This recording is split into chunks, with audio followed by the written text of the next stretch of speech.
India का आक्रोश। आज भारत की जनता हिसाब मांग रही है, फैसला करना चाहती है कि आखिर इंसाफ कब मिलेगा उसका, खासकर बलात्कार के कानून के मामले में सख्ती क्यों नहीं बरती जाती। इसी से मुद्दे पर एक और बड़ी खबर आ रही है गैंगरेप के मामले पर।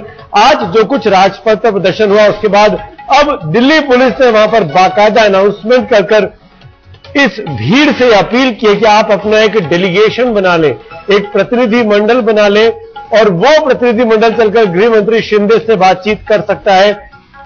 गृह मंत्री शिंदे बातचीत के लिए तैयार हो गए हैं।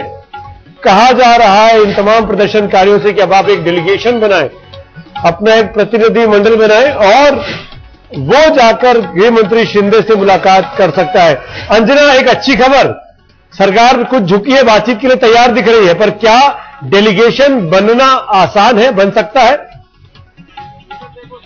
बहुत मुश्किल है सुमित, और सभी ने देखा है कोई एक चेहरा नहीं है जो इस आंदोलन को आगे लिए जा रहा है। तमाम ऐसे लोग हैं जो अपना कामकाज छोड़ कर आए हैं और इसीलिए देश की सबसे शक्तिशाली सड़क आज एक सवाल बनकर रह गई। लेकिन क्या जवाब मिलेगा, यही पूछते हैं यहाँ पर मौजूद लोगों से। सुशील कुमार शिंदे गृह मंत्री ने कहा है कि यहाँ से कुछ लोग आए तो वो बातचीत के लिए तैयार है। बातचीत में आपको लगता है हल निकलेगा? बातचीत में दिन पर दिन देरी होती जा रही है, इस देरी से कोई हल निकलने वाला नहीं। आप लोग बात के लिए फिर कौन जाएगा, कौन यहाँ? बात करने के लिए अब कुछ बचा ही नहीं है। अब उन्हें जल्द से जल्द फैसला सुना दें और उन्हें तत्काल फांसी के लिए सजा सुना दें। सख्त कानून बनाए।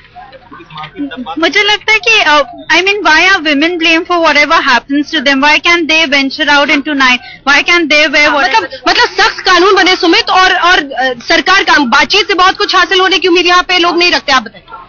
मुझे ऐसा लगता है कि आज हम इतने सारे लोग इकट्ठा हुए हैं, लेकिन जब वो लड़की 3 घंटे तक रोड पे पड़ी हुई थी तब हमारा मॉरल रिस्पॉन्सिबिलिटी कहाँ थी? यही सवाल है सुमित कि क्या सिर्फ हम चाहते हैं कि संसद सब कुछ बदल दे या फिर समाज भी बदलने के लिए तैयार है? बड़ा सवाल। बिल्कुल यही सवाल हम वहां जो मौजूद जनता है उनसे भी हम सबको पूछना चाहिए कि क्या आप अपनी सोच बदलने को तैयार है?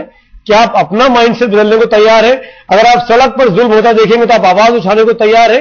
क्या आप किसी भी जो आदमी जुल्म सह रहा है उसके साथ खड़े होने को तैयार है? ये तमाम चीजें हैं जो हमको अंदर भी अपने टटोल को देखनी होंगी कि क्या इस समाज में रहने के लिए हम इस समाज को कुछ देने को तैयार है या नहीं। मेरे साथ सफदरजंग अस्पताल से अमित चौधरी जुड़े हुए हैं। अमित, मैं आपसे पूछना चाहूंगा अभी कैसी स्थिति है? आज दिन में जो मेडिकल बुलेटिन आया था, कहा गया पीड़िता के बारे में कि अब वो होश में है, बात कर रही है। आज उन्होंने अपना स्टेटमेंट भी रिकॉर्ड कराया है।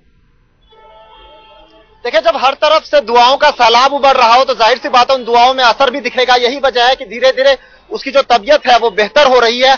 आज उसने जूस भी पिया और बात भी करना शुरू किया है, लेकिन डॉक्टर बहुत ज्यादा बातचीत नहीं करने दे रहे हैं उसे। एक डॉक्टर आईसीयू में 24 आवर उसके पास रहता है, जो कोशिश ये रहती है कि वो इशारों से ही बोले, इशारों से ही। अभी उसने पानी मांगा, पानी पिया, उससे पहले उसने जूस पिया था।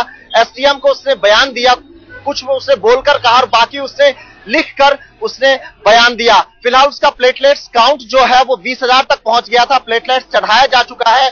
डॉक्टरों की चिंता का विषय यह है कि जो उसका WBC काउंट है जो कल काफी कम हो गया था, हालांकि आज 2100 तक पहुंच गया, लेकिन अभी भी उतना नहीं है कि वो इन्फेक्शन से फाइट कर सके। हाई एंटीबायोटिक्स उसे लगातार दिया जा रहा है और कोशिश ये की जा रही है कि पूरे वार्ड में हाइजीन बनाए रखे और हाइजीन ताकि उसको आगे इन्फेक्शन ना हो। लेकिन फिर भी जो उसका इन्फेक्शन है उसकी चिंता का विषय बना हुआ है। लेकिन जिस तरह से लड़की हिम्मत दिखा रही है, डॉक्टरों में भी यानी हिम्मत बन रही है और उम्मीद बन रही है। जी बिल्कुल, कुल मिलाकर दुआएं काम आ रही है और ऐसी दुआएं सिर्फ दिल्ली से नहीं देश भर से इस पीड़िता को मिल रही है।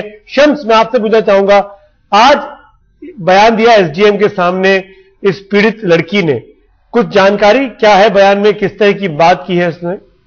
जी सुमित, मैं यही बताना चाहूंगा कि जिस लड़की को लेकर जिसके साथ जो जुल्म हुआ पूरा देश गुस्से में है, 6 दिन बाद, हालांकि सारी गिरफ्तारियां हो चुकी हैं, तमाम धाराएं लग चुकी हैं, पहली बार ऐसा हुआ है कि उसके 6 दिन के बाद लड़की ने, जो कि इस मामले में पूरी पीड़ित है, उसने अपनी तरफ से बयान दिया।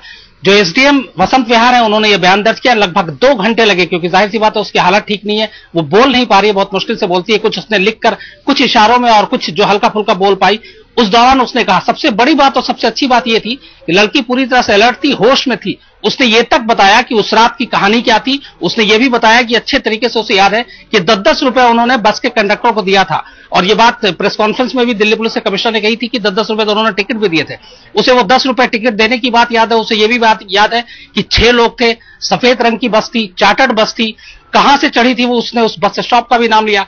यानी कि जो कुछ भी 16 दिसंबर की रात को हुआ था, उस लड़की ने वो तमाम बातें आज अपने एसडीएम के सामने बयान में दर्ज की। और सबसे बड़ी बात यह कि बयान दर्ज करने से पहले और बाद में उसने एक चीज जो है वो 2-3 बार कही, और वो ये कि जो भी लोग थे उन्हें आप कड़ी से कड़ी सजा दें, बस मेरी मांग यही है। उस लड़की ने आज एसडीएम के सामने खुद ये कहा कि तमाम दोषियों में से किसी को भी बख्शा नहीं जाना चाहिए और सबको कड़ी से कड़ी सजा मिलनी चाहिए। बिल्कुल, जाहिर तौर पर कड़ी से कड़ी सजा मिले, और इसी के लिए शायद इतना बड़ा आंदोलन देश भर में खड़ा हो गया है।